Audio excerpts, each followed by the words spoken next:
inside my own world of make-believe. Kids screaming in the cradles, profanities. I see the world through ice covered in ink and bleach. Cross out the ones who heard my cries and watched me weep. I love everything. Fire spreading all around my room. My world's so bright, it's hard to breathe, but that's alright. Hush.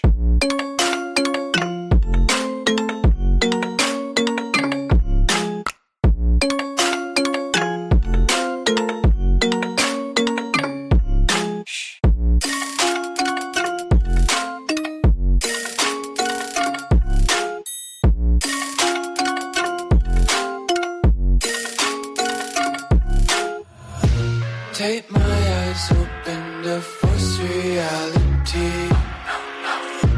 Why can't you just let me eat my weight in glee? I live inside my own world of make-believe. Kids screaming in their cradles, profanities. Some days I feel skinnier than all the other days. Sometimes I can't tell if my body belongs to me. I love everything. Fire spreading all around my room. My world's so bright, it's hard to breathe, but that's alright. Hush.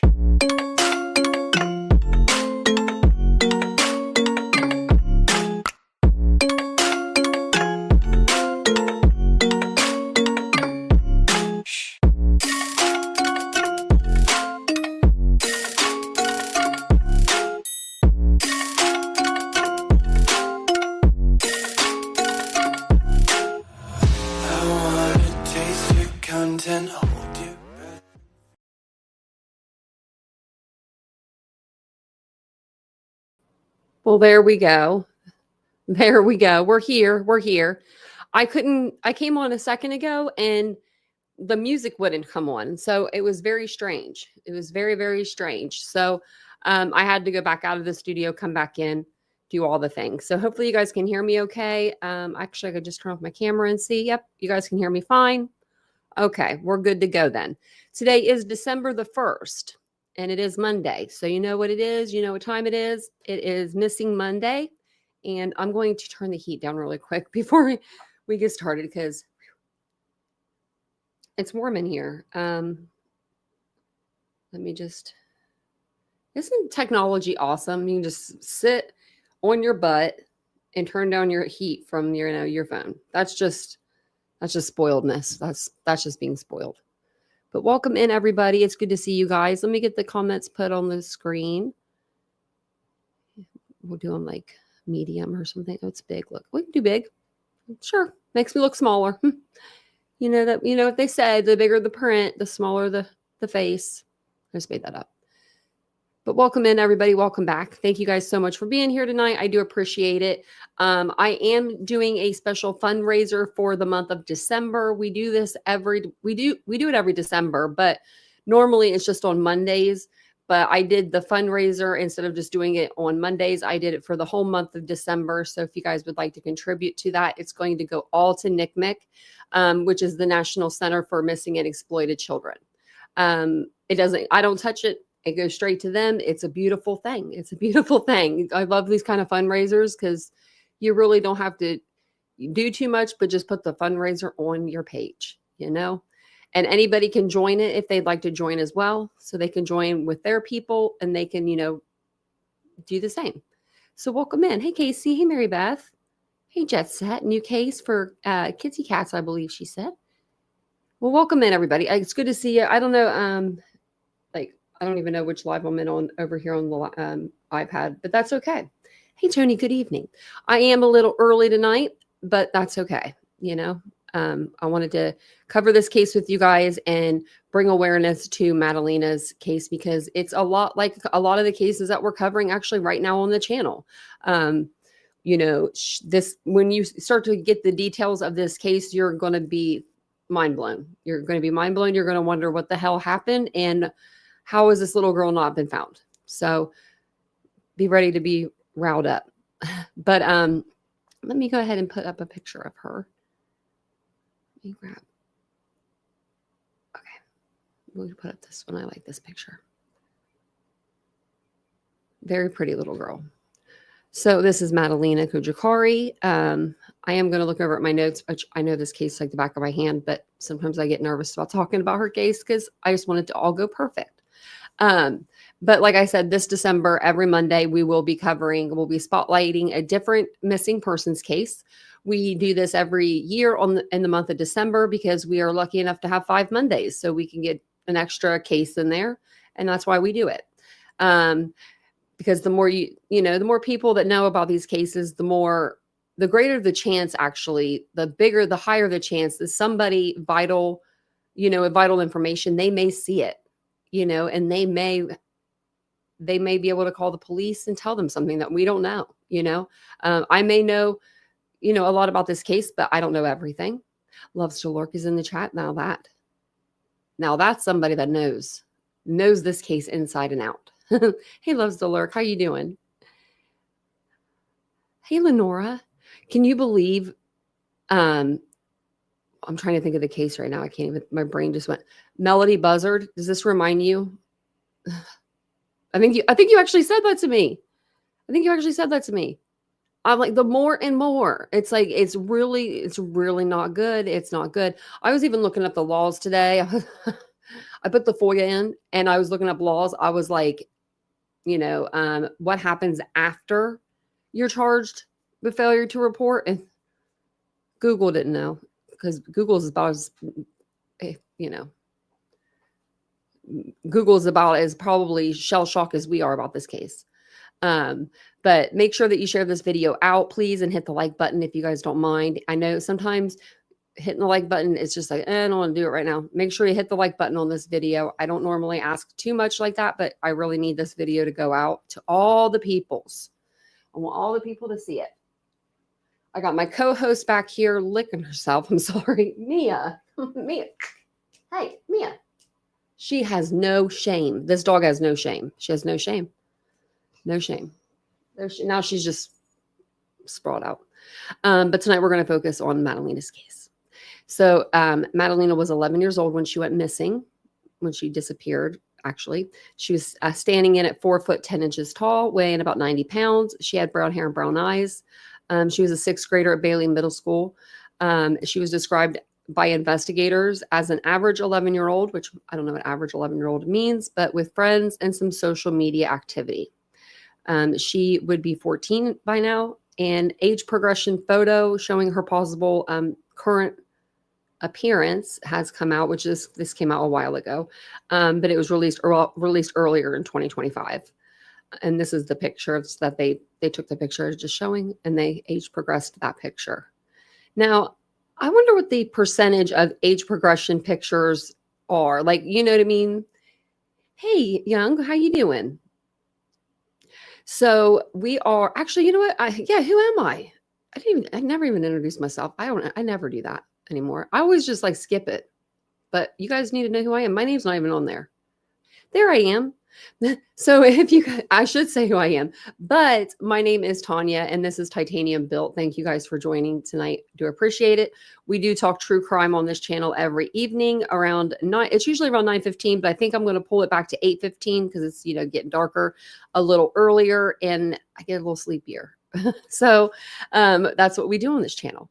And on Mondays for the month of December, we're going to be talking about missing children. Missing people, actually, just missing in general. So if you guys do have a story you want me to cover, let me know. Put it in my email, titaniumbuiltboo@gmail.com, and I'll try to look over it before the end of the month and get it in there. But on November 21st, 2022, am I saying it? 2022? 2022. Okay. Around 5 p.m., Madalina was captured on video getting off of her school bus. It was the bus surveillance, video that they have. So I don't know if you guys had that when you guys rode the bus, but we got them at the end of my time riding the bus. And I hated those video cameras, but they are good for things like this. So we do have, video footage of her on November 21st. That's when I said the last time she was seen alive, because that's the last time I saw her with my eyes. But she got off the school bus right in front of her house, at Victoria Bay Drive, pretty much directly right in front of the family's home. She was wearing a blue shirt, and she had her little backpack on, and she only had to walk a short amount, a distance, to get to her parent, her mom and her stepdad's home. I believe she got there.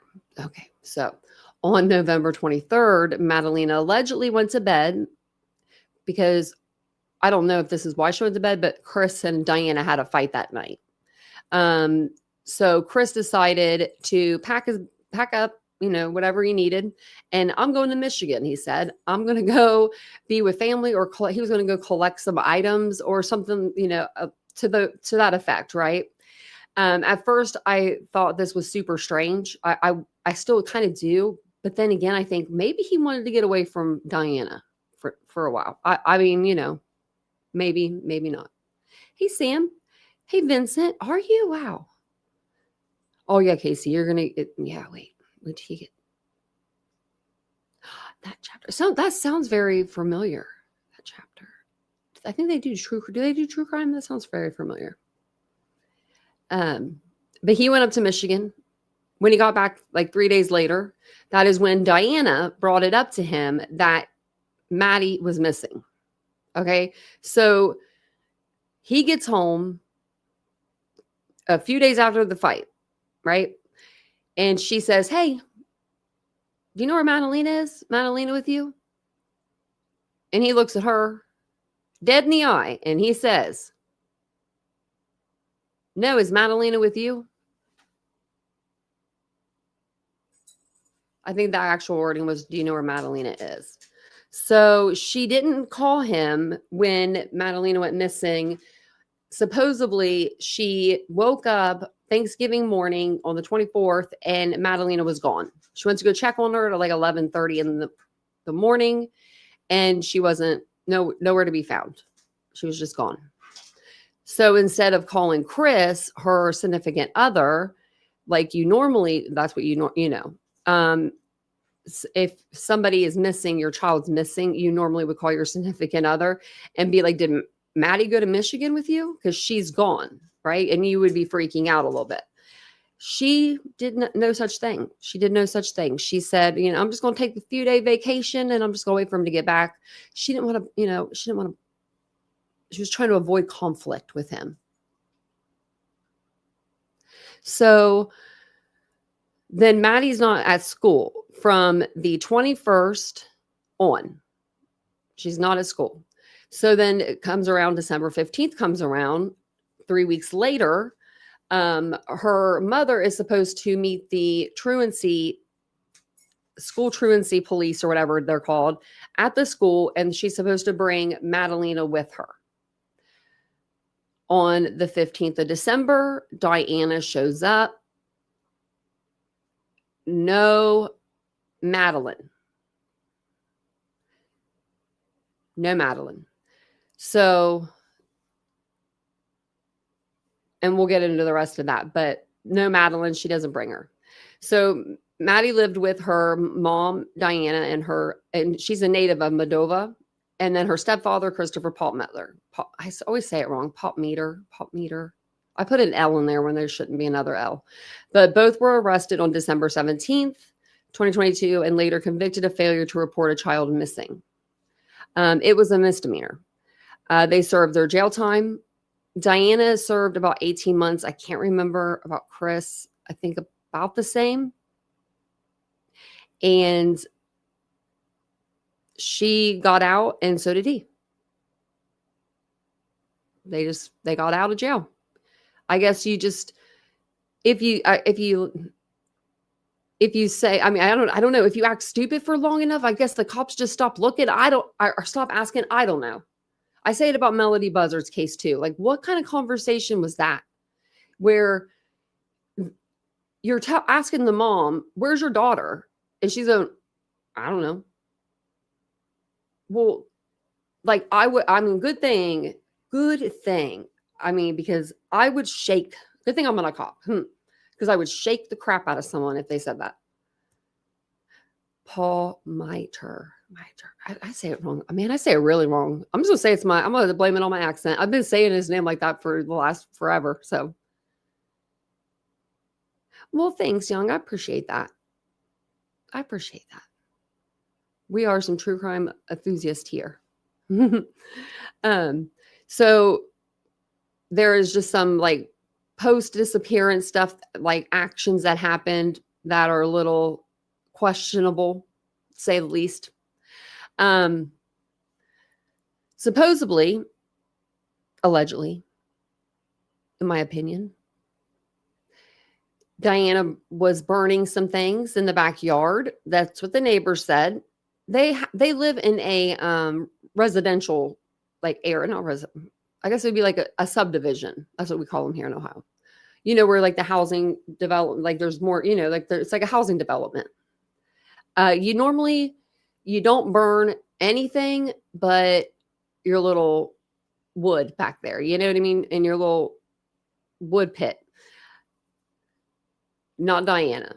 She's like, throw the whole thing in there. Throw the mattress in there, some clothes, a Halloween costume, family photos, a carpet. All in the backyard after she vanished and up in smoke. Diana sent $4,000 to a priest in Moldova, possibly for spiritual or relocation aid. I wonder if he ever relocated her. She's back in Moldova. Diana informing Madalina's grandmother in Moldova about a hidden bag of cash. Oh man, her mother is another. She's a piece of work. So then Diana traveling alone to Hickory in Marshall, North Carolina, about 150 miles west, where she was found sleeping in a car with no sign of Madalina. She claimed they were in danger and needed to flee to safety. Her mom's something else. She even got in trouble in jail for having rugs on her in her pocket, and she got off with it. I'm really stunned. Hey Tracy, and I thought I saw Princess come in too. Hey, welcome in everybody. Hey Bree, I don't know if I said hey to you. So current status, and we're gonna get into more of the timeline here in a minute. But Diana returned to Moldova in 2024, remains a suspect, though not charged in the disappearance. Paul Miter lives in Cornelius and is cooperating, but also not charged. Now, I wonder, I'm pretty sure he's at the same house. I was thinking about this earlier. I wonder if he is. I bet he is. I bet I could send him a letter and say, hey, you don't seem like a bad person. You know, do one of those deals. But Diane, on the other hand, I don't know about her. So there is a reward up to $40,000 for information leading to her location or resolution. If you have any information, no matter how small it is, contact Cornelius Police at 704-892-7773, or I have the FBI tip line number down below. It should be scrolling across the bottom of the screen. Or you can call North Mecklenburg Crime Stoppers at 704-896-7867 to be anonymous. So you can be anonymous here, okay? Okay. We're going to go through a little bit of this. I'm going to read through it with you guys. She's so pretty. And I truly believe this little girl's alive. I really, really do. More than anything. So if you're just now coming in, you won't have missed anything because we're just now kind of going over the timeline. So Madalina Cojocari was born in 2011 and was an 11-year-old girl from Cornelius, North Carolina, when she disappeared in late 2022. She lived with her mother, Diana Cojocari, and stepfather, I'm just going to call him Chris, Described as a bright and kind child, Madalina attended Bailey Middle School, where she was last seen on November 21st, 2022 in school bus footage. Okay. So that was like pretty much the same thing. This video is so weird. I was trying to put it into the translate today because it's like in Russian or something, and it couldn't keep up with what they were saying. But that's Madalina when she was little. That's Diana. Whoops. We'll watch it on YouTube here in a second. Watch the part where she's at. So then this is her mother, Diana. If you think, could this be a mail order bride? It is. Diana Cojocari, born on March 31st, 1985, not 1979, you big fat liar. She lied about her age. So 1985 in Moldova. On April 11th, 2011, Diana gave birth to Madalina. On May 30th, 2014, Moldovan YouTube weight loss series. That's why I was talking about food. Oh. Featuring Madalina and her mother, Diana. On December 2015, Diana Cojocari arrived in the United States with her toddler daughter. And that's after she met Chris. Okay, so if you go over here, you can kind of see. Madalina Cojocari. We don't know what they're saying. But maybe you guys do. Does anyone speak Russian? That's her. Okay, hello. Hi. I don't know what that means. Oh, well, hello. She lost the weight. I guess that's what they're saying. I don't know. But look how cute. Not her. Madalina. And look at this. Oh my goodness. Look at this. The first time I saw this like years ago, I was in awe. That's an adorable baby.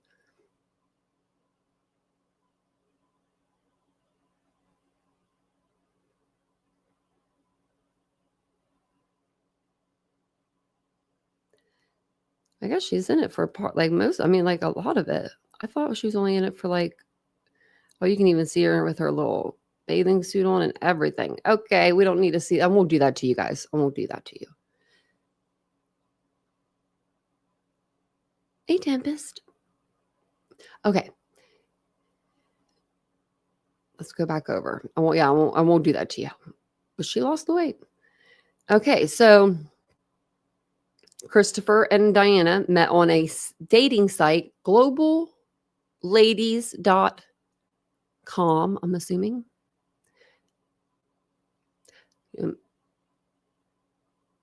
I mean, do you Google that? I don't know. Diana, who claimed to be born in 1979. Actually, I knew somebody that was going to do that. Wait a second. I forgot about that. I knew somebody that was going to have a girl come over and be a mail order, like it was like a mail order bride. What was his name? It was like a friend of a friend. And it was like the process was it's a process. It definitely is. It's a mail order bride. Isn't it? It's called mail order bride. Hey, baby girl, hola. Just send her right over in the mail. globalladies.com. So Diana, who claimed to be born in 1979, she wanted to be an older lady, and living in Moldova, described herself as a teacher. They exchanged emails for a year or two before Chris, I'm just going to call him by his first name, traveled to Moldova to meet her. So for a year, they exchanged emails. They didn't want to have to pay for the website. They were like, what's your email? I'm just kidding. Their first meeting involved dining and sightseeing, and everything seemed to go well. On his second visit, he gave her a promise ring as a symbol of a potential future together. The two eventually lost contact until Diana reached out again, revealing that she had become pregnant by a local man who, according to her, wanted nothing to do with her or the child. Despite this, Chris remained interested, and they rekindled their relationship through email. On December 2015, Diana arrived in the United States with her toddler daughter, and the couple married a month later on January 9th, 2016. However, when applying for their marriage license, Chris discovered that Diana had lied about her age. Her actual birth year was 1985, not 1979. Imagine on your wedding day or the day you're going down to get the damn license. That's like your wedding day, right? That's the day you're getting married, your official married day. And you find out she wasn't born in 1979. She was born in 1985. She's my age. I don't know why she wanted to be older, but maybe she thought she needed to be older. Maybe she thought he would like an older woman. I don't know. Yeah, loves to lurk. He did. Yeah. Yeah. She got him. I mean, and I'm sure having a little girl as cute as Madalina, I mean, that probably helps Diana, people, they may not like her as much as they like little Maddie because of her personality. She just seems like such a sweet little girl. So then the disappearance of Madalina, like I said, she was last seen on November 21st.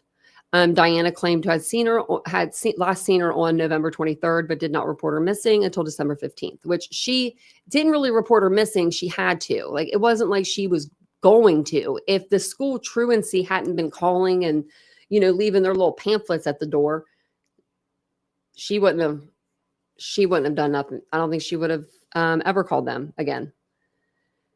So it says, that they attempted to contact her. Diana told police she delayed reporting because she feared conflict with her husband. A search of their home uncovered suspicious details, including a blocked off section of the kitchen. We're just doing a little work over there. Don't mind that floor being all torn up and no carpet. I don't know if there was no carpet. I'm just saying like there was carpet burn. But 2 seized phones and communications linked to drug trafficking investigations. Authorities also discovered that Diana asked a relative for help smuggling herself and Madalina away from pot meter. Now, did she succeed in that? And where would she even go do that? She asked a relative. Do you know a guy that lives in the United States that could help smuggle me and Madalina out of here? I don't know. I mean, we've seen stranger. Both Diana and Christopher were arrested for failing to report a missing child. I don't know why there's not more laws on this. Like, you have custody, full-blown 100,000% custody of that child. Where the hell is she? She didn't leave in the middle of the night. She didn't do that. Isn't she making weird noises? Dog's back here making weird noises. So then this is the timeline. And this is just when he met her and stuff in the beginning. So 2010, Chris flew to Moldova to meet Diana. Things went well in the first meeting, mostly dinners and sightseeing. So we already went through that. 2011, Diana contacted him to say that she had become pregnant by a local man who wanted nothing to do with her. I wonder who that local man is.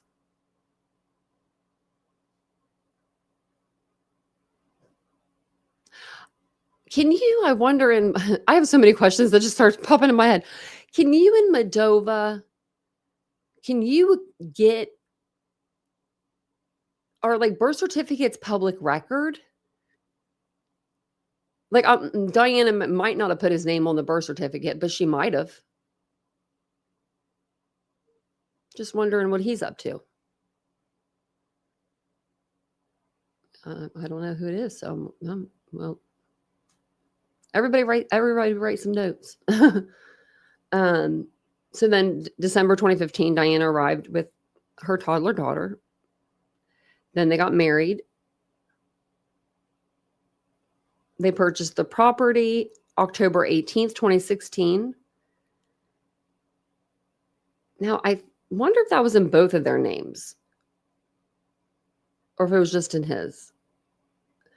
November 2022, last confirmed sighting of Madalina. I think it was the 21st. Actually, it was the 21st, I believe. November 23rd, Diana claims to have last seen Madalina. Madalina reportedly went to her room for the night.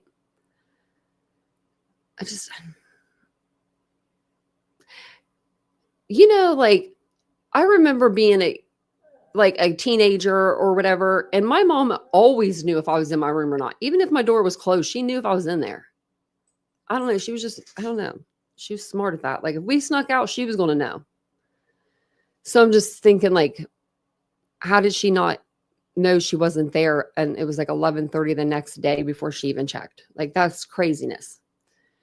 November 26th, Chris returns from Michigan. Diana asks if he knows where Madalina is. He says no. He does not ask Diana. He did ask her. Does not ask Diana the same question in return. He did ask her, though, didn't he? I swear he did. Bio dad was not on birth certificate. Oh, man. Ordered DNA testing and Diana didn't show up. Oh.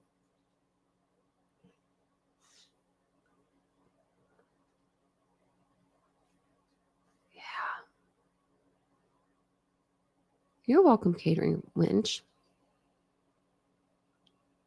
So, Google says birth certificate not public. I didn't know or not. I didn't know that or not. Maybe Moldova they are. I don't know. What are you doing? Are you pouting? She's back there like making these like little gurgling noises. Like, but it's like sweet. It's not like she's like not sick or anything. She just, I don't know. She's just being sweet. That's crazy. Because I'm wondering if the father, I don't know. I got questions going in my head now. I'll think of like how to place them and then I'll ask them. So then we come to November 26th. That's when he returned. Okay. December 12th. That's when the, school starts to attempt to go to their house because she's been absent since November 21st. So I believe, though, that the 21st was the last day of school. Or was it, would have been the 22nd? I think it was the 20. No, I don't know. I feel like it should have been like the 22nd, but it could have been the 21st was the last day of school.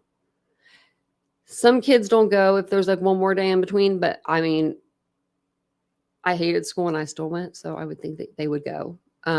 But yeah, so they would have went back to school though that following Monday after Thanksgiving, and she was not there. And this was 2-3 weeks later.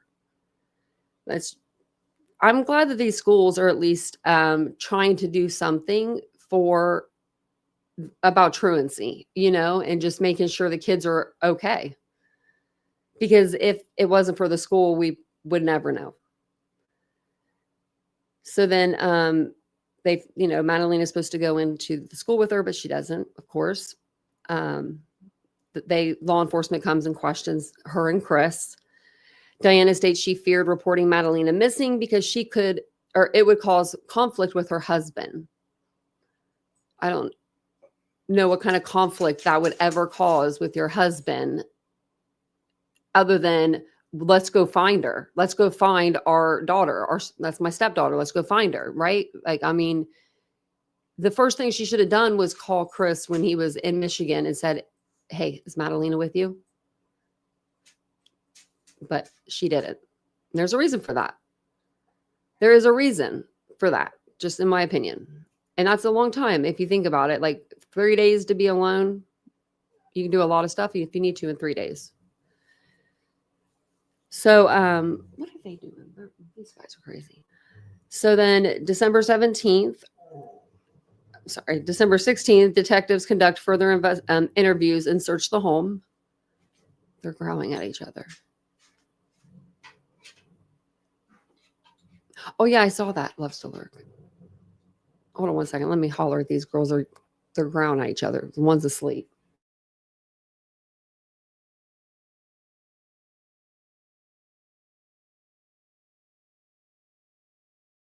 Okay, sorry about that.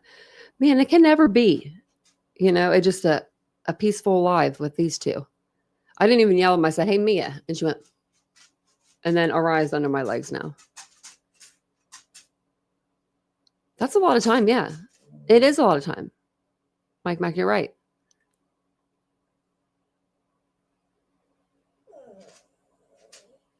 Yeah, that does seem suspicious. I do agree with that, but I do think that I do think she's alive. I don't know. I'm one of those people. I just do. I don't know how to explain it. But let's see. So, yeah, I mean, she didn't want any conflict with her husband, which is that's very suspicious. Diana, in my mind, is very suspicious, but I don't know what kind of suspicion I have towards her. Either she somehow smuggled her daughter out of the United States, or she did something with her. You know, like I just don't know. It's one or the other, I feel like.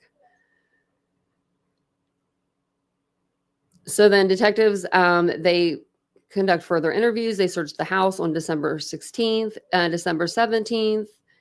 Based on the delay in reporting Madalina missing, authorities established probable cause for arrest. Both Diana and Chris are arrested for failing to report the disappearance of a child. Hold on 1 second, sorry. I'm going to try to see if they'll go out. Hold on.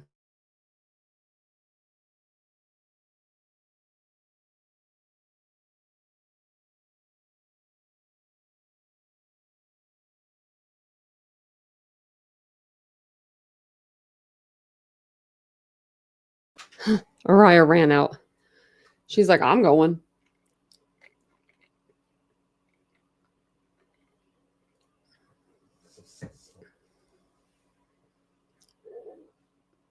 Yeah, me too, loves to lurk. I always thought she has to. That's really awesome. We got some new people in the chat that know about this case. I love that. I do. I love that so much. So then December 30th, and we went through, if you are looking for, I do have a playlist over Madalina's case. We went over all of the warrants and stuff like that. But oh, and I just want to let everyone know we are doing a fundraiser tonight for NCMEC, which is the National Center for Missing and Exploited Children. If anybody wants to donate to that, that would be greatly appreciated. It'll be a fundraiser that I'm going to have on the channel all the way through the whole month of December.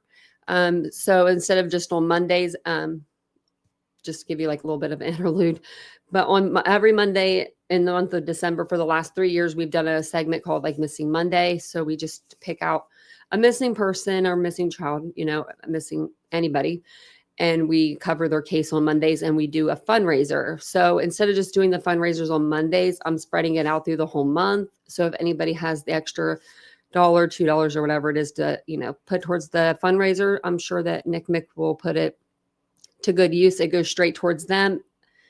And YouTube actually doesn't take any part of this. Like, they don't take a cut. So that's always good. And they handle everything for us creators. We don't have to do anything, but just put the fundraiser up, and that's it. So then we're going to get back to the timeline. December 30th, the judge issues an order to seal records related to search warrants for T-Mobile. Call records, the defendant's home, and Chris's mobile device to prevent interference in the investigation. So then January comes around, January 2023, police ask anyone with information on Madalina's whereabouts to contact police, their local FBI office, or the nearest American embassy or consulate. February 13th, investigators searched Diana's car, finding a Romanian passport for Diana, a Romanian and Moldovan passports for Madalina, along with work and education documents. I don't know. I mean, I usually don't keep important documents in my car. April 11th, the Cornelius department marked Madalina's 12th birthday, and with a celebration at the station as they continue to partner with the SBI and FBI in the search. And then Chris was released on bond on August the 18th, 2023. February 23rd, 2024, Diana is still being held at Mecklenburg County Detention Center, refused to show up for her arraignment hearing.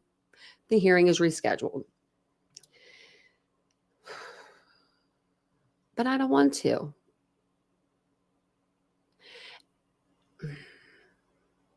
Oh my gosh. April 11th, Cornelius Police Department marks Madalina's 13th birthday.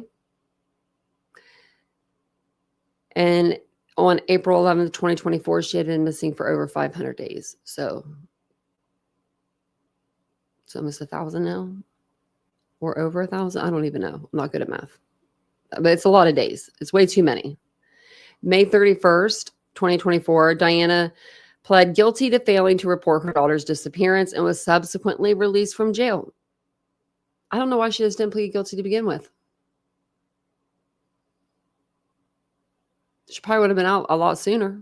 I mean, it's stupid to say that, but I mean, it's, you know. Oh, thank you so much. I appreciate that. Thank you, Catering Winch. I appreciate that. All things loves to work. That means a lot. You think she sold her, Kathy? I just feel like she smuggled her. I don't know how she would have smuggled her, though.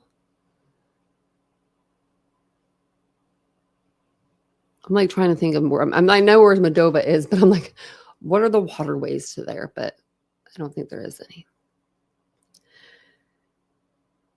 So then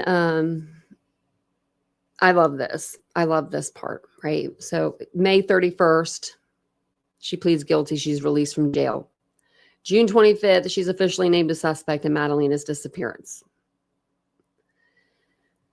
Well, September comes around, and then Diana left the United States.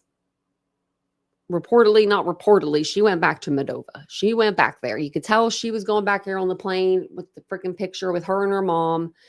And they were just giddy as could be. Like, I don't know, she didn't have the look on her face like somebody that just lost a child, or, you know what I mean? Like, did something. I mean, I guess she could have smiled if she did something with her child. She could have put on a smile like that. I guess that's true, but I don't know. The smile just seemed like an FU or something. Like, you know what I mean? I don't know how to explain it. I wonder if I can find that picture of her. Ricotta, that's her name. I don't like her mom at all. She said, if you just let me and my daughter leave your country, we'll be good, pretty much. Like, say what? Don't you talk about my ads. Okay, there we go. Oh gosh. I forgot she had the poem with it. This is her mom back here. This lady. Are they on a private plane or something? Look, there ain't nobody around them. They got all because no one wants to go to Moldova. That's probably what it is. I mean, I don't know. It's probably wonderful there, but nobody wants to be on the plane.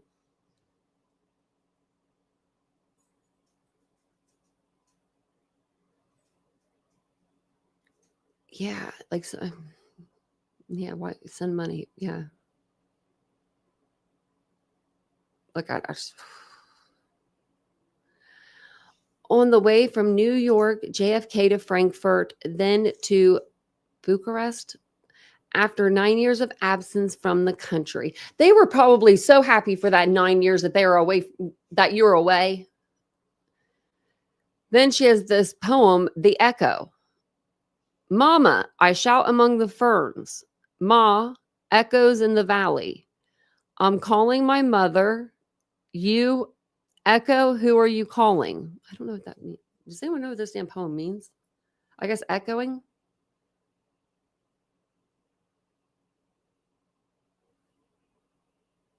Oh, you're talking about the one with her at the pool? Because I put that up. Oh, this pic here? Obviously, I put this pic up too. Yeah, whatever you give me to put up. If you tell me I can put it up, I'm putting it up. But if you tell me not to put it up, I won't put it up. But these two right here, just keep your eye out, okay? They're not going to be back in the United States. But keep your eye on these two, because these two are up to something. They're up to something. I don't know exactly what it is, but they're up to something. Okay, what time is it? Okay, let's go over here. And this, we'll play a little bit of this. I love this picture of her. It's my favorite. It's my favorite one. Her cheeks are just like, pink from the sun. She's in her bathing suit. You could tell she just probably was out at her little pool or something like that, her little kiddie pool or something, getting her little tan, playing outside, being a kid. She's eating some ice cream. She just looks very happy. And in all of her pictures, she does look well taken care of. She really does. Like, I mean, she's with horses and she does, like, she's doing all the things on the beach. So I will say that. A little girl with a love for ice cream and horses. Full of life she was. She was so bubbly. Potentially gone for as many as 3 weeks before her parents spoke up. 23 days. From November the 22nd to December the 15th, 23 days went by where he didn't know the location of Madalina Cojocari. The investigation scrutinizing a stepfather who left the state around the time of her last public sighting. Her grandmother is claiming that you sold Madalina. What do you have to say about that? Where's Madalina?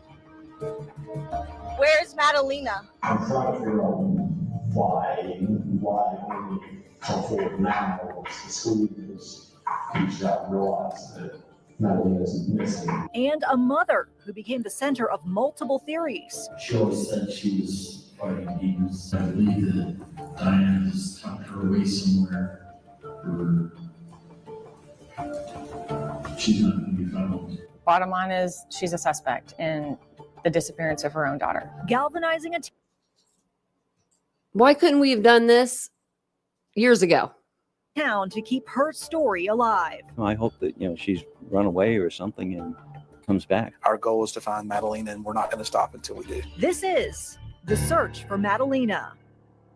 For years, the mystery of Madalina Cojocari has tormented many in Cornelius, North Carolina and beyond, folks hungry for answers. And since her case opened, the town has seen the girl's mother and stepfather go to trial, not on any charges directly related to her disappearance, but rather for failing to report her missing.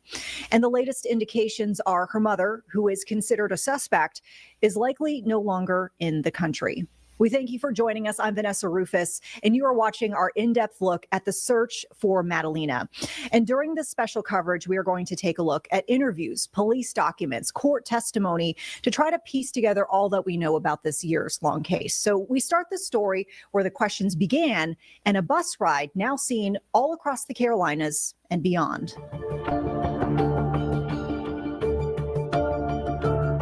November 21st, 2022.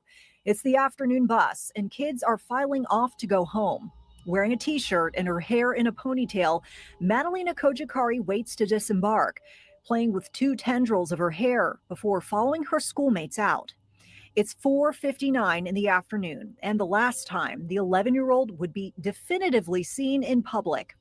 What happens next is convoluted, with police records showing conflicting information from both adults in charge of Madalina's care.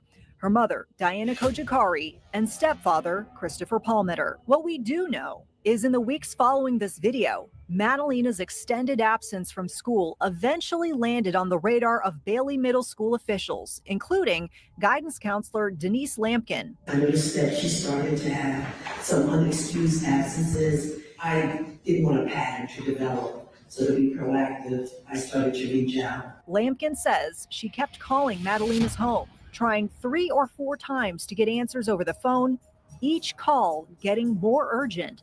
That's when she says she decided to drop off a truancy packet at the Cojocari Palmeter house. I had become very concerned because I wasn't getting a call back and no indication as to whether she was sick or she had been taken to the doctor. If she was okay, I didn't hear from someone, and I heard nothing from either parent. And so I wanted to follow procedure and make the home visit. That home visit came 3 weeks after what would become Benchmark's school bus video. Benchmark, as it was concrete proof of Madalina's last sighting, amid Diana Cojocari's changing story about the last time she saw her daughter. Days after the counselor's December home visit, Diana would come to the school to meet with Lampkin, but she came without Madalina, who she had promised to bring. The mother finally stated that her daughter was missing. The situation is now a police matter. A school resource officer gets involved, and Diana, pressed about the last time she saw her daughter, waffles on her dates. First saying it was midday on November 22nd, the day after the school bus video. Then she says it was the night of November 23rd. In the other room, police also questioned Christopher Palmer about his knowledge of Madalina's whereabouts. The biggest thing I'm trying to figure out, and honestly, I can't even really get a good answer from your wife, but is, why did she tell the school that her daughter's sick or something? That's why she went in the school. I'm trying to figure out why only come forward now the school was reached out and realized that Madalina's missing, and it's not making a lot of sense. You know what I'm saying? I can't understand. I mean, I have a 1-year-old son at home, and I can't even fathom if he's out on site for a minute, me not being concerned or trying to figure out where he's at. Quite honestly, when she asked me to come to school, I thought they'd go and talk with us about, how we get Natalie back into school,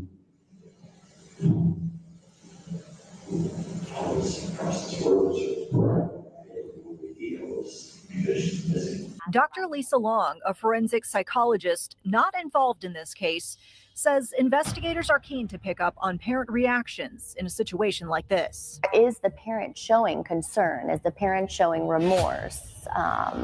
Those are things that would all be considered. A person's emotional reaction. You also have to think that there is a wide range of acceptable and expected normal reactions, because naturally this isn't a normal situation for any parent to be in. As they question the pair, investigators start to get wind of...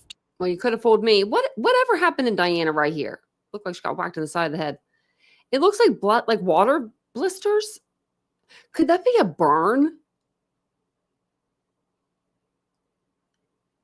Like, could that be a burn from her burning stuff in the backyard? I wonder. Emotional reaction. You also have to... Or is it like water blisters because she's stressed out? Think that there is a wide range of acceptable and expected normal reactions, because naturally this isn't a normal situation for any parent to be in. As they question the pair, investigators start to get wind of turbulence in the Cojocari Palmer home. Cojocari tells police one of the last times she saw Madalina was the same night she says she fought with her husband. That's also the night Christopher Palmer says he left town for a while, driving to Michigan, where he has family, to pick up items, which he says were mostly bins of clothing for Madalina. While the details of that argument would not come out until months later, because Madalina couldn't wait to get her hands on some hand-me-down frickin' clothes from Michigan. In court, experts say in general, conflict between parents can be a point to explore in a case like this. So those red flags in any case are just really what a forensic psychologist or law enforcement or anyone involved in the case should pay more attention to. Meantime, police and school officials are paying attention, and they're worried.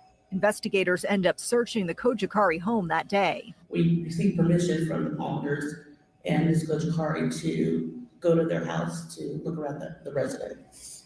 Did you find a note on the refrigerator? Is it gone for 2 days? I did notice that note, yes. In the days that follow, neighbors start to become aware that something is amiss in their community. It was all the commotion we had. There must have been, 40, people out there. Police and eventually the FBI arrive with search warrants, finding some discoveries of note, including one room in the house boarded up with plywood and some of Madalina's things missing. When you returned from Michigan on November the 26th, you would agree that things were not normal when you returned, right? Yes. Police also learned neighbors noticed lots of burning in the family's backyard several days after Madalina's last sighting, shining a light on what Palmer ended up describing as escalating behaviors from his wife. It seemed to be excessive. We've burned things up there before, but not. It just seemed to be more than usual. And there were things in there that wouldn't burn. There was also apparent turmoil in their marriage. Almost like that was. Like maybe a mattress that's fire retardant. What's that called? Like fire. I muted myself. Where like, they have like a layer of like they'll spray it with like a fire stuff where like it can't like penetrate it like as fast, right? Like, do you think that that could be it on a mattress? Wouldn't they have that on a mattress? I would think. So maybe that's what she was burning and it wasn't burning very well. Or if it's one of those mattresses that are like foam, like, and it's not like, a mattress with like the springs, that could be it too. Part of the family, we were separate people living in the same house.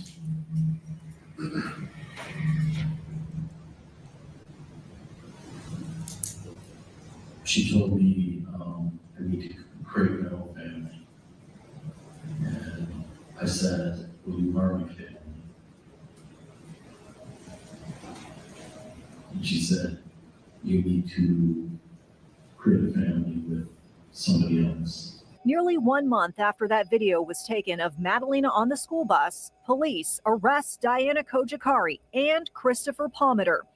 But it's not on any charges that would indicate police thought her parents had a direct hand in making Madalina vanish. Instead, the charges stemmed from a state law enacted after another missing girl whose late reported disappearance galvanized the world. The minute a child is not where they're supposed to be, law enforcement should be called. We're back with more after this. Well, yeah, law enforcement should be called. They should have been called way before. I mean, hello? Not 3 weeks after because the school decided that they were going to step in.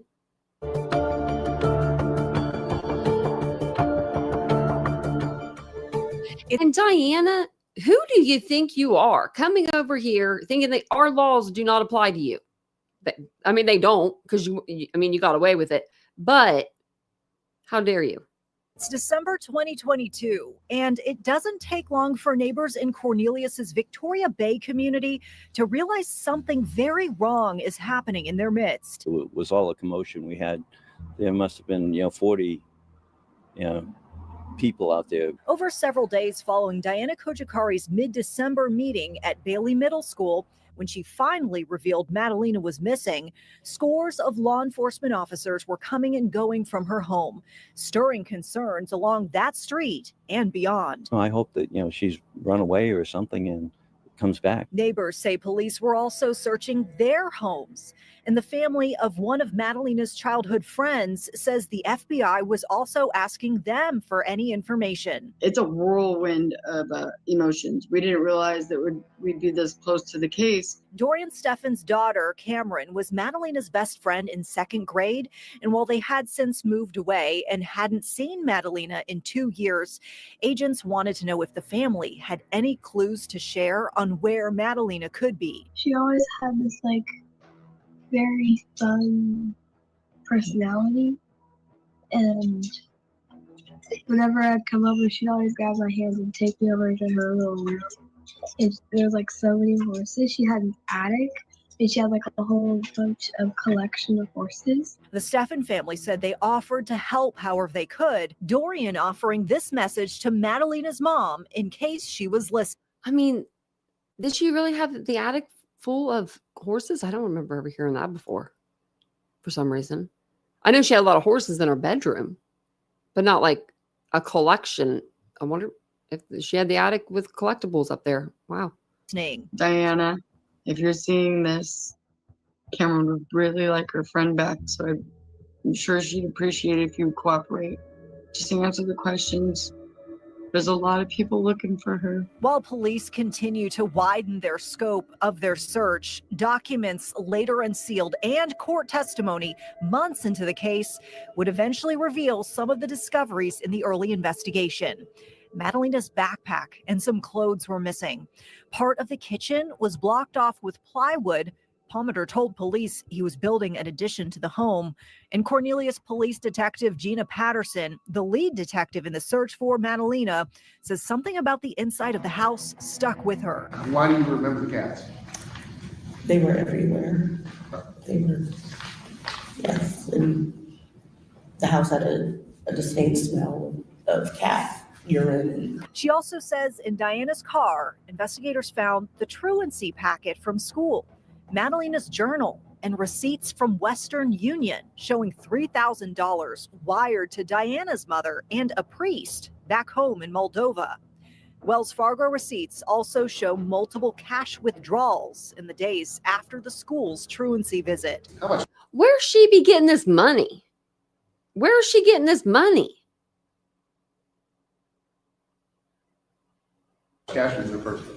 About close to about $7,500. Now, this wouldn't be the first time. Yeah, I just carry $7,500 around with me every day too.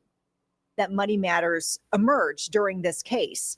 Palmer would later testify that Diana's apparent fixation over finances and her outbursts, ritualistic behavior, as well as a deep concern for her safety and for Madalina's safety, narratives that had authorities probing deeper into the family relationship and how Palmer came to meet his Moldovan bride and stepdaughter. Were you ever physically intimate with Diana Cojocari? No. Never. The connection that sparked online. You have 90 days to get married or she has to return to her home country. So we got married. And discoveries made after the pair tied the knot. She believed Russian entities were following her to get to her, and essentially Madalina. When the search for Madalina continues.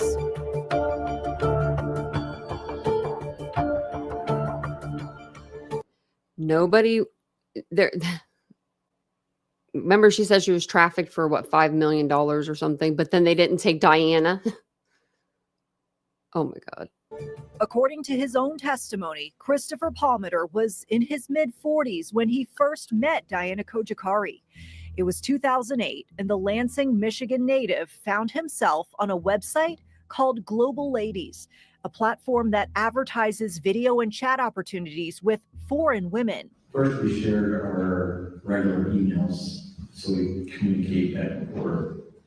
And we met in Chisinau, Moldova. Diana Cojocari's bio showed she was in her late 20s.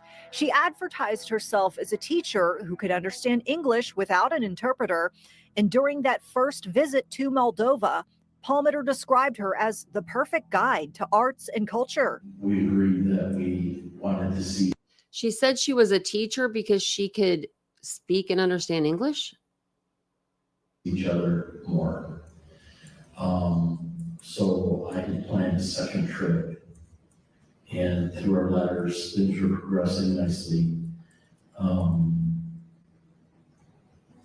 So I planned that trip, and I took a promise ring with me, not to propose, but just to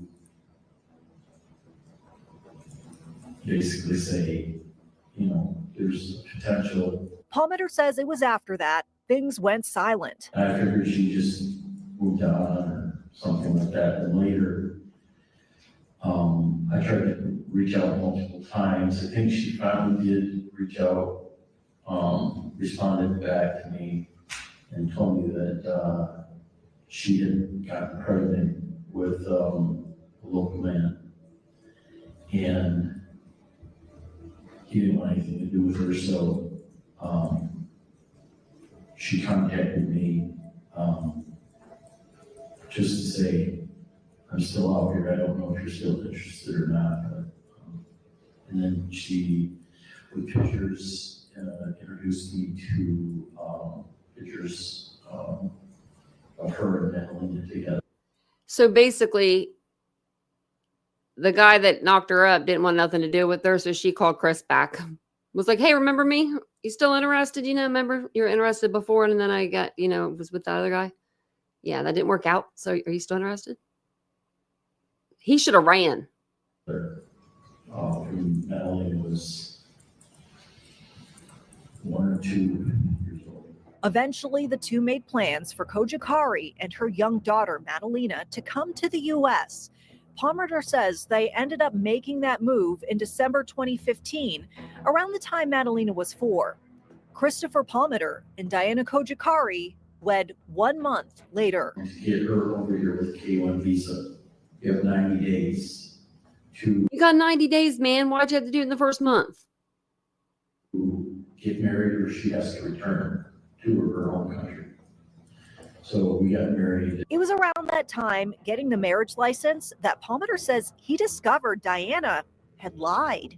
While her Global Ladies profile said she was born in 1979, she was actually born in 1985, meaning she was in her early 20s when the two first connected. Palmer says he overlooked that deception, as well as other behaviors his new bride was showing early on. Quirks, which he chalked up to her self-described spiritualism. We were actually at a little cafe, and she told me that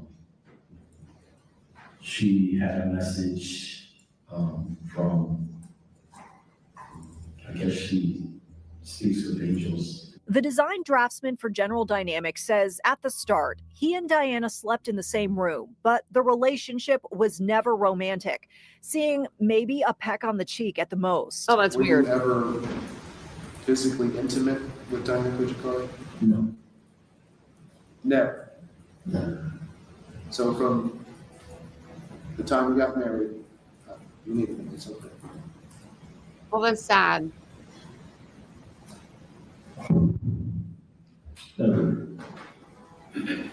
After a year, so obviously he wanted to. And she was like, nah, nah, nah, gotcha to get me here. And she decided to peace out to the other bedroom. Palmer says Diana moved into Madalina's room, sleeping on a trundle bed. Diana was protective of Madalina, and he says was the girl's primary caretaker, while he was mostly involved with babysitting type activities. Diana would make sure that Madalina got up in time for school. She was trying to get Madalina to pack her own lunch. She made sure that Madalina took a bath before she went to bed at night. She was 100% in charge of Madalina's education, development, the whole thing. While things were okay to start, over time, he says his wife started exploring different religious teachings online, and what started as spiritual predilections intensified and became more ritualistic, with prayers late into the night while he was sleeping. With my door closed, it sounded like she was almost screaming at the top of her lungs. They would take a sharp knife and they would cut the imaginary strings that demons had around you. One time I sat in a chair while she took the knife under me, above me, and inside, cutting the strings. He says Diana also started. Whoever that is anonymous that just made that donation, thank you so much for donating $50. That's really nice. Burning items in their backyard fire pit. She would burn like cat boxes up there, other things. But it progressed to be things that aren't even burnable, like stainless steel travel ones, little racks for holding papers that are made of metal. A coat rack is made of metal. And the former teacher had some unusual fears too. Concerns various people, including the late Michael Jackson and Russian President Vladimir Putin, were after her. Those worries would lead I forgot Diana about to that. ask her husband to move her and Madalina somewhere they couldn't be found. I asked you in March, you can reach April, 2 months, 2020. My intuition told me something is coming that can be a threat to our family. Can you protect us as a family? Take me and Madalina, 2 members of your family, 1 of your brothers, to your mom. You didn't do anything. You didn't do anything on purpose. In this secret recording, which Diana made while speaking with her husband in December, just days after the school bus video, she references a plan earlier in the year to hide her and Madalina away with Palmetter's family in Michigan. A plan that Palmeter says took enough shape that he spoke with his relatives about it and even set aside $15,000 in cash to help cover their expenses there. 15 grand? The Russian entities were following She needed maybe some therapy with that 15 grand, my bro. her to get to her, and essentially Madalina. She believed that she held titles of either land or importance in that area, and these Russian entities wanted access to that. But when Diana went up to Michigan to visit those relatives, the plans started to fall She ain't got no land. apart, and she found herself growing suspicious of them. I don't know if Diana saw her able to record on me, but that's what she told me, is that Katie recorded her conversation, which is basically a leak, that's like leaking the information. Is that how Diana perceived it? Yeah. So when that plan didn't materialize, what happened with that money? She brought the money back. She must have had it in an envelope, and I just put it back in the home safe. But it wasn't until later I realized that all the money was not there. Now the failed Hold up. You gave your wife. I don't care who she is. I don't care if it's your wife, your mother. I don't care if it's Jesus himself. You count back that money, make sure it's all there. What do you mean? You just took the money back and put it in the safe? I would be able to tell if someone handed me $15,000 in cold hard cash, and then I handed that off to someone else, and then they handed it back to me. I would probably be able to tell if there was some money taken out of it. I mean, if there was a substantial amount gone, because those little bands that go around them wouldn't be abandoned. hideaway plans would become a source of tension between Diana Cojocari and Christopher Palmeter. I think he just didn't want to piss her off.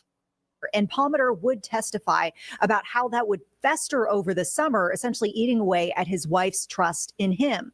Now, through court proceedings, we would learn more about what caused an argument between the two 2 days after Madalina's last sighting, just before Palmeter left for Michigan for a couple of days, returning to what he said were some unusual sights, including the trundle bed from Madalina's room outside on the back porch. You took what was left of the trundle mattress and you took it in the garage and cut it up into tiny pieces and threw it in the garbage. Remember that? You did grade some form of a family photo on some wooden object, correct? Yeah. That was burned, right? Yes, it was burned, not by me. Ahead on the search for Madalina, the arrest of a mother and stepfather, stoking community concerns. We got to love one another. Pray for the world.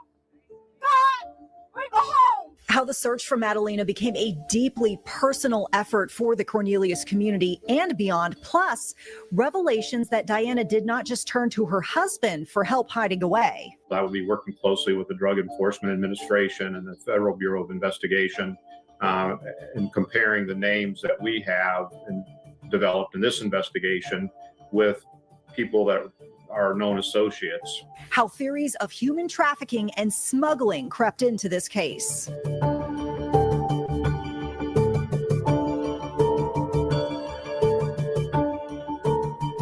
When police took Diana Cojocari and Christopher Palmeter into custody on December 17th, 2022, the charges were failing to report Madalina missing, a lack of action made illegal in the wake of another infamous missing girl case. New pictures have surfaced that add yet another twist to the search for a missing Florida toddler. In 2008, the nation turned its eyes to Orlando, Florida. A 2-year-old girl named Kaylee Anthony was missing. It wasn't her mother, Casey Anthony, who reported her missing. It was her grandmother, Cindy, and the report came a month after the girl's actual disappearance. Kaylee's skeletal remains were found months later near the Anthony family home, and the world grew captivated by her mother's murder trial and controversial acquittal. As to the charge of first-degree murder, not guilty. The case made such an impact on the public that in 2013, North Carolina lawmakers adopted legislation called Kaylee's Law, requiring parents to alert authorities when they don't know where their child is or if they haven't had contact with them in 24 hours. Failing to do so would be a low-grade felony. Advocates for missing children say laws like this can make a difference because in the early stages of a case, every moment counts. The minute a child is not where they're supposed to be, law enforcement should be called. At the time of Madalina's disappearance, Kaylee's Law had only been used around a dozen times in North Carolina, and there was only one other case in Mecklenburg County, which was eventually dismissed. But it was under Kaylee's Law that police said they had grounds to arrest Madalina's mother and stepfather. You start with some breaking news. The mother and step-parent of a missing 11-year-old girl from Cornelius are now in police custody. And as news of the girl's disappearance and curious explanations by her parents moved through the community itself was moved. We got to love one another. Pray for the world. God, bring her home. Neighbors organized vigils praying for Madalina's safe return. Just the outpouring of love and prayers that everybody wants to be a part of this has really touched us even more. And hopefully that'll help get the parents to open up. And even rallying within online groups to try to crack the mystery themselves. There is a whole community that cares about her, that wants to see her safe. A child doesn't go missing for days and her mother not know. By mid-April,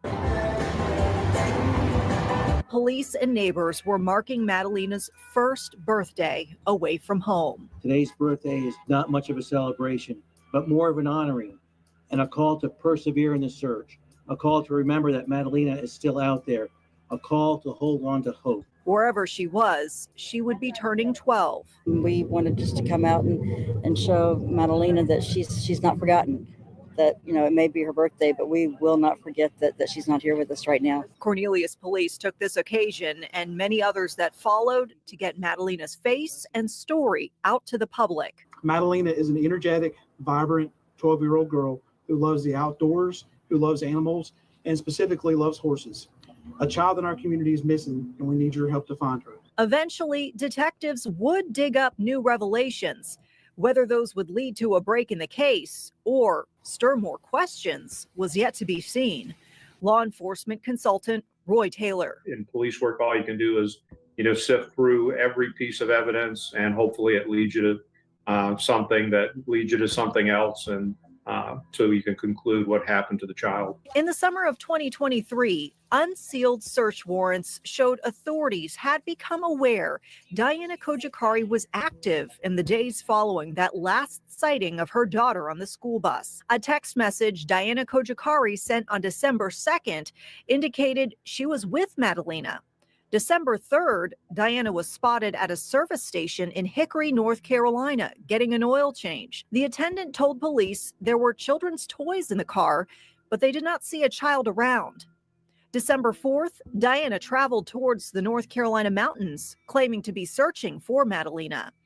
And on December 16th, Sugar Mountain Police provided surveillance photos of a man and a young girl. The man's images were physically consistent with the appearance Diana's only blood relative known to live in the U.S. The young girl appeared to be Madalina. I think that's the biggest thing, and I would certainly be interviewing that person, looking for other camera video, who he was with that day. The search warrants also showed Diana was fearful of her husband and had asked distant relatives to help smuggle her and Madalina away. And one of those relatives had phone records linking him to people involved in ongoing narcotics investigations. A search of her car yielded positive hits from a narcotics canine on the driver's side. Look at the bag of Chick-fil-A in the back. Oh my God, Diana. As well as several identifying papers. With all that money, you can't go to the car wash. Like Diana's education certificate and work documents, and hers and Madalina's Romanian and Moldovan passports. The whiff of the potential for human trafficking stoked concerns in the community and shone a spotlight on a very real problem. Unfortunately, it happens more than we care to recognize. The U.S. State Department says 41% of human trafficking cases are facilitated by family members, an action known as familial trafficking. As a mother, if I think something's happening to my child, you can almost like throw caution to the wind, those things that could happen. Hannah Arrowwood with Charlotte Area Trafficking Support Group, Present Age Ministries, does not have direct knowledge of Madalina's case, but spoke on the damage trafficking in general can do. Mom thinks they're just trying to get out of the situation that could potentially, whether it's a domestic violence situation or a volatile situation, that there are unknowns that they don't know how to prepare for that could end up being worse. While the question, where is Madalina Cojocari, was leading down a dark path, another question was about to be fielded in court. Who was in the wrong for failing to tell others she was missing? Was it her mom? Her stepfather? Each would have to answer to their respective criminal charges. Up next on the search for Madalina. Her grandmother is claiming that you sold Madalina. What do you have to say about that? Where's Madalina? Christopher Palmer and Diana Cojocari each face a judge. The idea that he could have been this home for 3 weeks and not know that she was missing is laughable. Accused of failing in their duty to tell others a child in their care was gone. Meantime, we have a lot of tools at our disposal, and social media is the primary tool we can use. A Facebook post stirs hope. Was Madalina spotted at a gas station states away?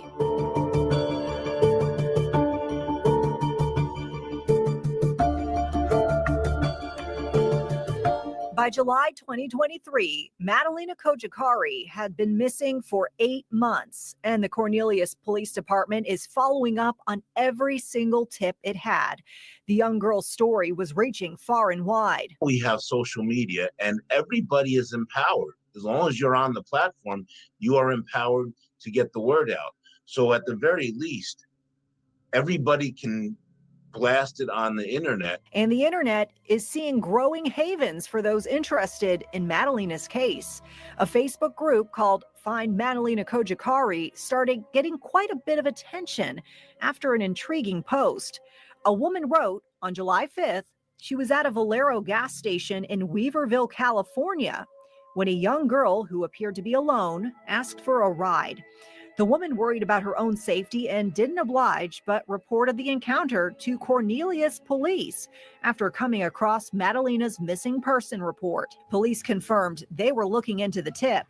And in the meantime, Madalina's name and photo were back in the headlines. Everybody's holding out hope that she can be found. While police never shared an update on this thread, another one was about to come loose as Diana Cojocari and Christopher Palmer headed to court on charges of failing to report Madalina missing. The idea that he could have been this home for 3 weeks and not know that she was missing is laughable. The two, facing a judge, pleaded not guilty, and a judge lowered Palmer's bond to $25,000 secured with ankle monitoring required. Cojocari would remain in jail. Her mother coming to court to show support and sharing her theories with reporters. She thought Palmer had sold his stepdaughter. My Madalina is alive, and I hope the FBI and detectives find my granddaughter, and together with Diana and Madalina will leave this country. A heavy accusation, and one Palmer would not respond to when he bonded out of jail shortly after. reporters following and questioning. Her grandmother is claiming that you sold Madalina. What do you have to say about that? Where's Madalina? With both mother and father seeing their trials set into motion, police were still plagued by the ultimate mystery of Madalina's whereabouts. Then, in November 2023, a somber milestone nobody wanted to mark. Right now, a solemn day, though, marked in our community. It's now been 1 year since Madalina Cojocari was last seen. 1 year since that last sighting on the school bus, and the community gathered once again, still without a trace of the girl. This case has taken a toll on my agency and this community. I want each of you to know that we have not and we will not waver on our commitment to find Madalina. Cornelius Police Chief David Balcom pleaded for more tips, even as his officers were pouring their hearts and souls into the case, investigating a spiderweb of potential trails. But I'm comfortable saying hundreds and several hundred, tips and along those lines. I mean, we've literally spent thousands of hours investigating this case between our agency and our partner agencies. Then came April and another birthday. It's her 13th birthday. 13 is a big deal for any little girl. Wherever Madalina was, she was now a teenager, and her community was still holding her in its thoughts. She's a child of our community. She belongs to all of us. While the birthday itself was uneventful on the case front, in just a few weeks, there would be a big twist. A major breaking news story in the case we've been following for years. Within the last hour, we've learned Madalina Cojocari has entered a guilty plea for failing to report her daughter, Madalina Cojocari's disappearance. In a reversal of her original plea, Diana would finally admit guilt. She failed to notify authorities her daughter was missing. With that plea, however, she had served the maximum punishment for her crime. And with 520 days of jail time already served, Diana walked free. We're just thankful this part of the investigation is behind us and the search for Madalina continues. And as I've said many times before, we won't stop until we find her. While the guilty plea meant the end of one chapter in the Madalina saga, it did little to soothe concerns from many in the community. It's difficult to try not to make assumptions, but we, I think, are all sure that one of them knows something. It just can't be a missing child for that many days. But the trial of Christopher Palmer was just beginning. His argument, Diana was Madalina's main caretaker. And between his long hours at work and Madalina's unusual habit of hanging out in her room, not seeing her for days on end would not have immediately raised red flags. He also unusual habit of her staying in a room. I mean, she probably where she felt most comfortable. Also shed light on the argument with Diana preceding his trip up to Michigan. By the coffee machine, there was a coffee mug with a snowflake sitting on the counter. Diana came to the desk was and asked me why I put it there. I told her I did not put it there. And we went back and forth on who put the mug by the coffee machine. She grabbed the mug and threw it on the floor, smashed it, all in pieces.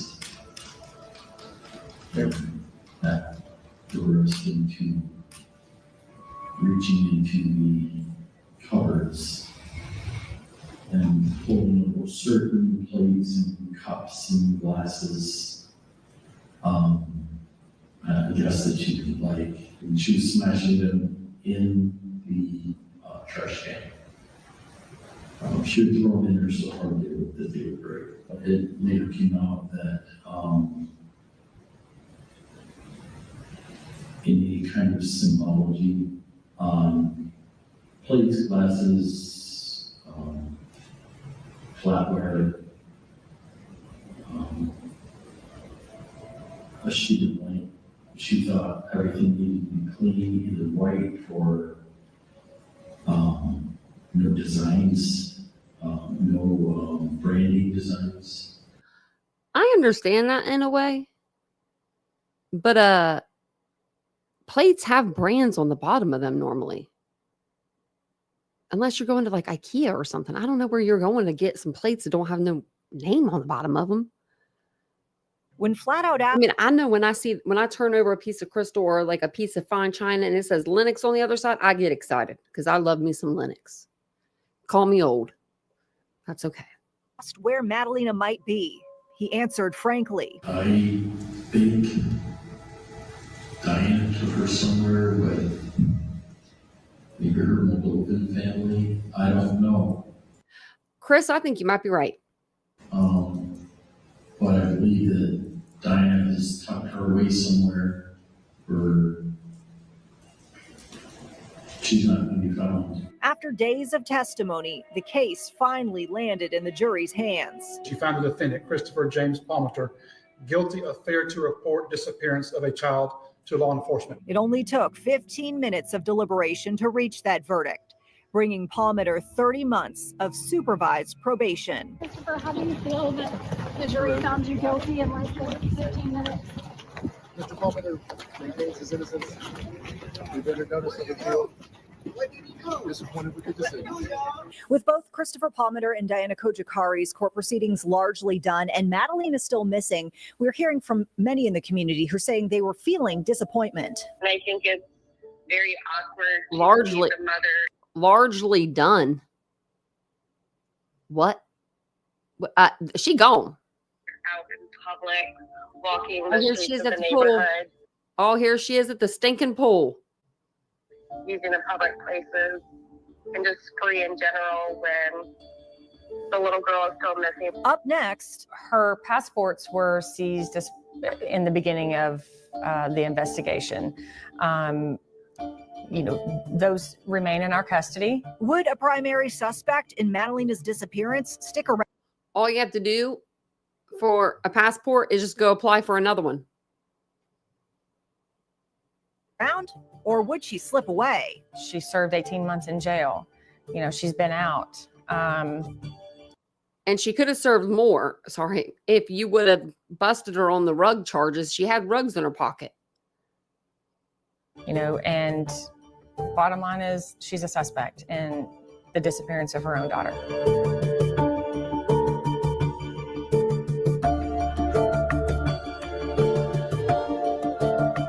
Following a guilty plea and a guilty verdict for a violation of Cayley's Law, many in the Cornelius community say the apparent crescendo of the Madalina Cojocari saga left a feeling of bitterness, as there was still no sign of the now 13-year-old, and in their eyes, no sign of justice. And I think it's very awkward to see the mother out in public, walking the streets of the neighborhood, using the public places, and just free in general when the little girl is still missing. And now there were concerns a main suspect in the girl's disappearance might not stick around town. Her passports were seized in the beginning of the investigation.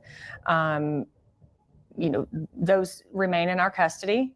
But what she could potentially do, where she could potentially go is always something that is on our mind and trying to stay on top of. In late June 2024, the police department released this missing persons flyer, officially referring to Diana as a suspect for the first time since her daughter's disappearance. Diana is Madalina's mother.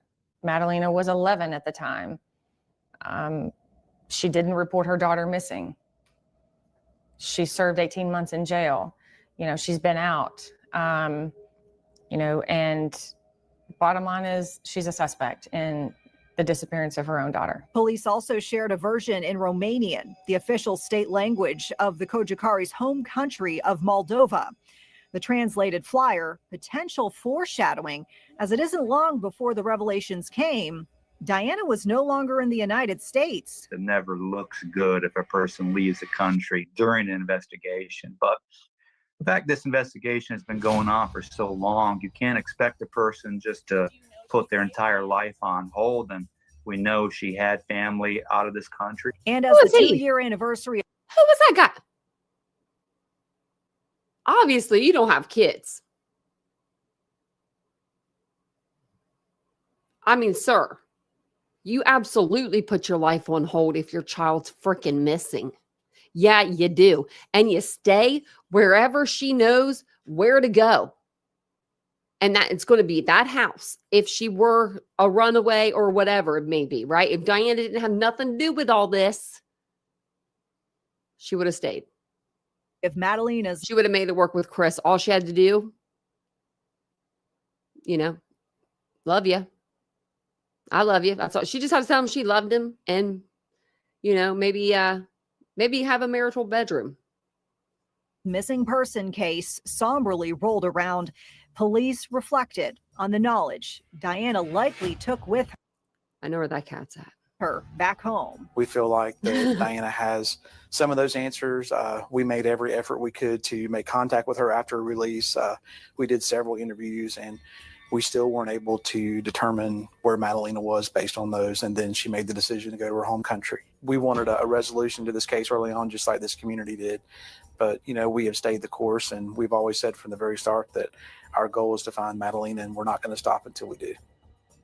Now, the State Department says there are no extradition treaties between the U.S. and Moldova. Yep, However, right. there is precedent for cooperation on criminal cases of transnational organized crime. After his guilty verdict, we learned Christopher Palmer filed for divorce from his wife, Diana, who, to this day, remains a suspect in Madalina's disappearance. As for the young girl, police say they remain committed to finding her. Authorities have long said that sharing her photo and story will keep this case alive, along with hope that someday she will come home. We're exploring all options that we have from the very start. Your belief is that she is still alive today. Yes. Why? We have no indication that she's not, other than she's missing. Everybody's holding out hope that she can be found. If Madalina is out there, that she knows that someone in her community cares. We can't imagine what it must be like to not have your child come home and to have all of her friends and family wondering where she is. We don't know what happened to her, and we don't know where she is. She may need us, and we just don't know it. I mean, just concerned for She does need where us. is she? Is she safe? It's very concerning that something like this could happen, that it was so close to us. It's disturbing. It's a disturbing reality that something like that could transpire in our neighborhood. We're all praying and holding out hope. Can't give up hope that this is going to have a good ending. There is a whole community that cares about her, that wants to see her safe. I do believe Madeline is out there, and I believe someone has the information that we need to help us find her. She was really nice and stuff. She is really smart, and She is really smart. I like that little girl. she's like really sweet person. It's really important to keep her name in the forefront of our minds. Thank you for joining us. Oh, that was very sweet, that little girl. She was 11 when she went missing.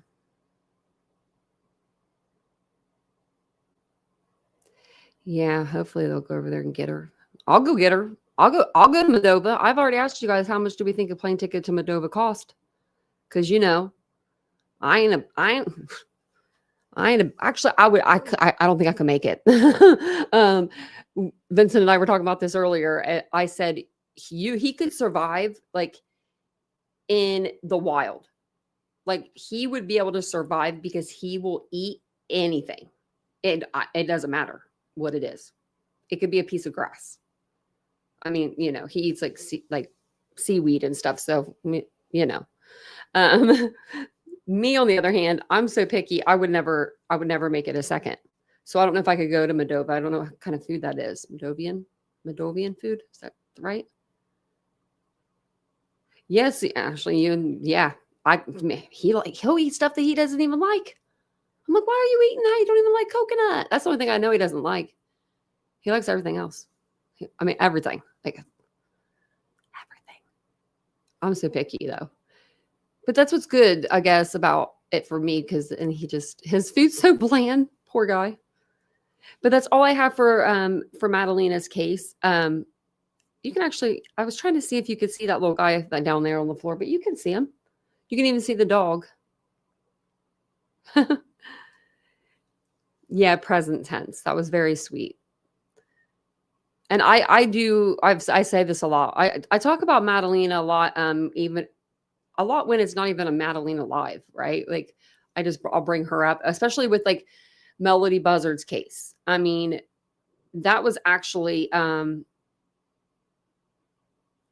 like it's literally like the same thing happening all over again. This little girl's 9 though.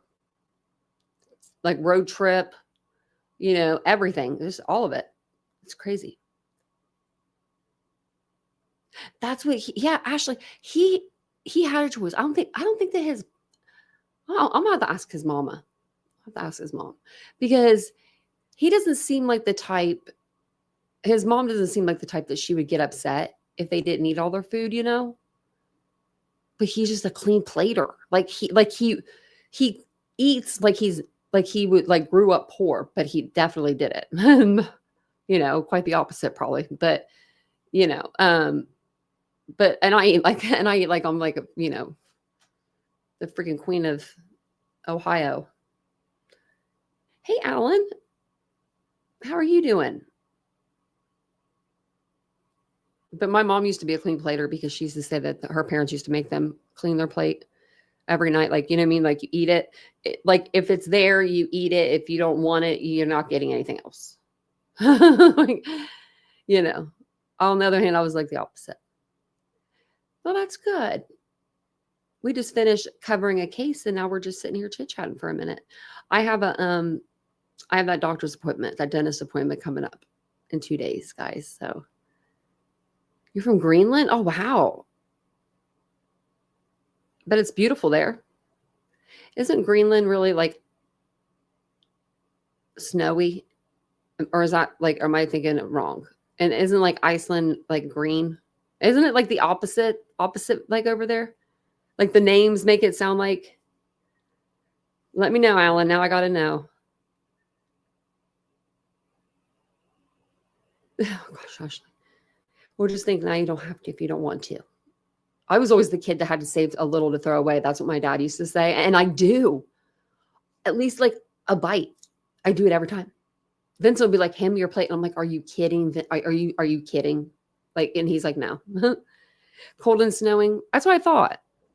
It's still probably very beautiful. But it's still pretty there.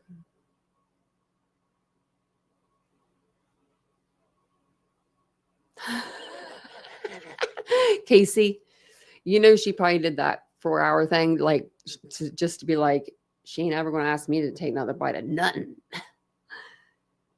She didn't like corn. I love me some corn. And I'm a picky eater. You're used to it. It's getting cold over here in the United States right now, too. It's actually freezing over here.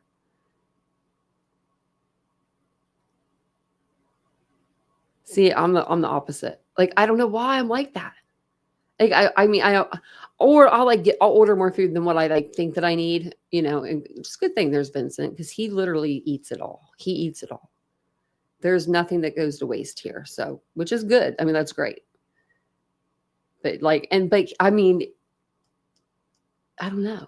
Yeah, he needs to start getting in those like pie eating contest, like little championships and stuff. He needs to start doing those. I think that would be great.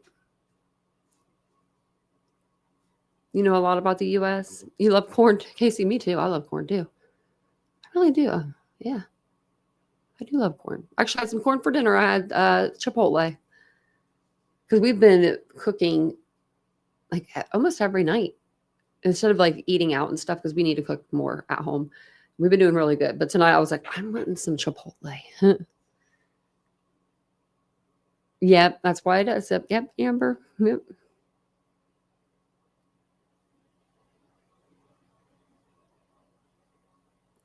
That's what I do. I always say, you choose and I'll find something. But then Vincent's like, hello. Ashley Higgins, go get yourself some Chipotle. You will thank me later. It's good. It's really good. And I think you would like it. Because they have a little bit of stuff for everybody. If I like it, anybody's going to like it.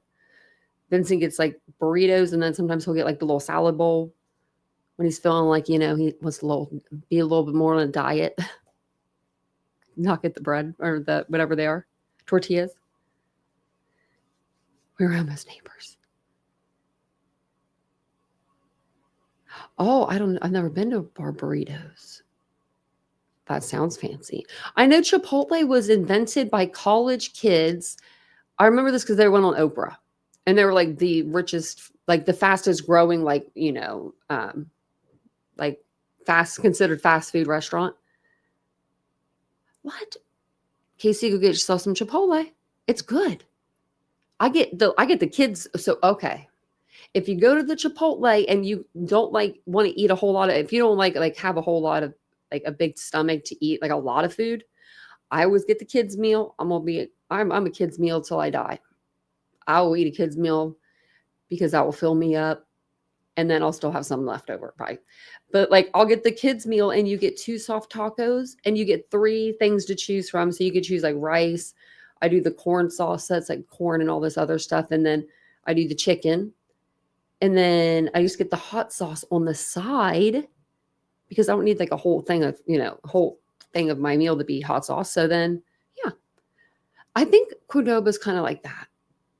We were supposed to get a Cordoba. It was supposed to go, I don't know where I'm at. I always point the wrong direction. It was supposed to go around here.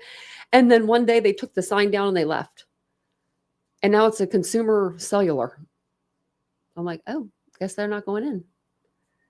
But we go to Bibi Bop too, which is like an Asian version of Chipotle. And it's pretty good. They've got, yeah.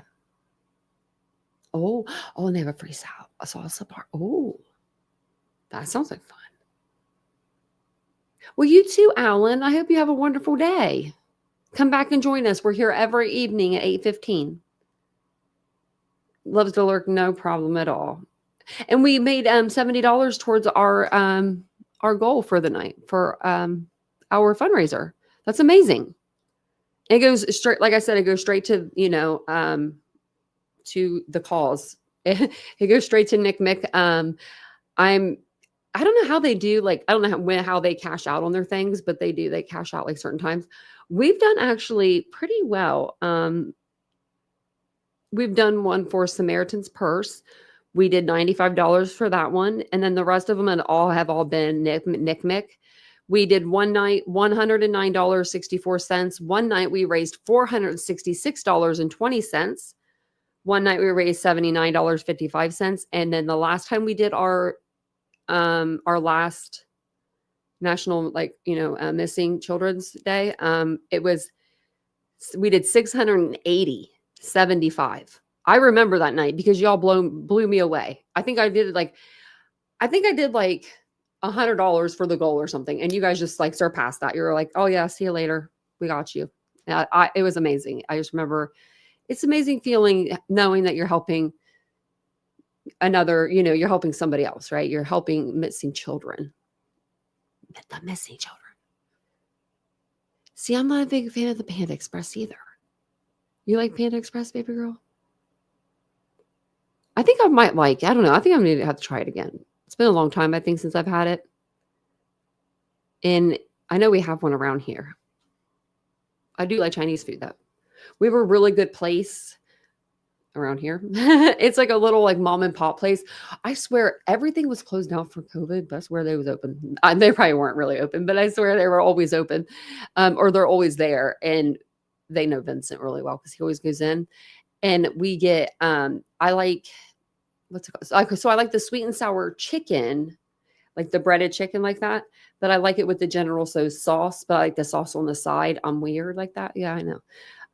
But they do me right over there. So I'm always happy to go there and eat. But I'll be on tomorrow during the day. I'm going to come on tomorrow during the night for a little while. It might be at 7:15. It might be 8:15. It'll definitely be before 9:15 because I have that early dentist appointment the next day. They did send me a picture today of my brand new tooth that's going to be coming. Ugh. Well, it's not like the one, not the one, but it's my retainer one. And it looks like Invisalign. And the tooth is there. She made me feel better today showing it to me. You know what I mean? And she said she matched it up to my front teeth because they have done a crown on one of my front teeth before. So she matched it up to that. And I'm like, thank you. Because this whole time I thought I was either going, I thought it was going to be like 3 shades, right? You're either going to get bright white, medium, or brown. I don't know. Like, I didn't, you know what I mean? I didn't know if there was like, she actually made this like whole thing for me, this whole little device. And yeah, I'm grateful for that. I'm grateful for her doing that. Even though they still haven't told me a price. I go in 2 days. They still haven't told me a price. I'm not paying shit. How about that? How about that? How about I show up with $0? Not even my purse. I'm not even gonna bring my purse. I'm not even gonna bring my purse. I'm gonna say, I've been trying to call y'all for like a month, 2 months now. Oh, really? They let you choose attention. So maybe they do it like that. I think they do kind of do it like that. I think with that, them being, I don't know, maybe it's because it's a university. I don't know. They really haven't, other than them not getting back with me with this pricing. This is the only thing I've dealt with Ohio State that's been like, what the heck are you guys doing? This is it. I mean, I'm even to the point where I'm going back to my old eye doctor at Ohio State, Dr. Cho. We are going to become best friends because I was telling my PT today, if they would have sent me for x-rays, I would have went that same day and I would know about my face right now because I do feel like there's something broken in there. And they're not, and they won't tell me till January. So I do have the disc. I just have to go back to the library and look at it again. But I'm glad that I got that looked at. So, but thank you guys for being here. I appreciate it so much. I will see you guys all tomorrow on the live. I may do a day live. I'm not sure. I don't have anything to do. And it's supposed to snow this evening, so I might be stuck in the house. So we may do a day live. But I'll be back tomorrow. And I hope you guys all have a wonderful rest of your evening. And yeah, I'll see you guys all later. Don't forget Maddie's face. If you know anything, call the FBI immediately or North Carolina, Cornelius, North Carolina Police Department. So thank you so much. Thank you guys for donating. Thank you so much for being here. I appreciate it. Thank you for hitting the thumbs up. Thanks for subscribing. I'll see you guys all later. Bye, guys. Tension, devils hide behind redemption. Honesty is a one-way gate to hell. I wanna taste concern.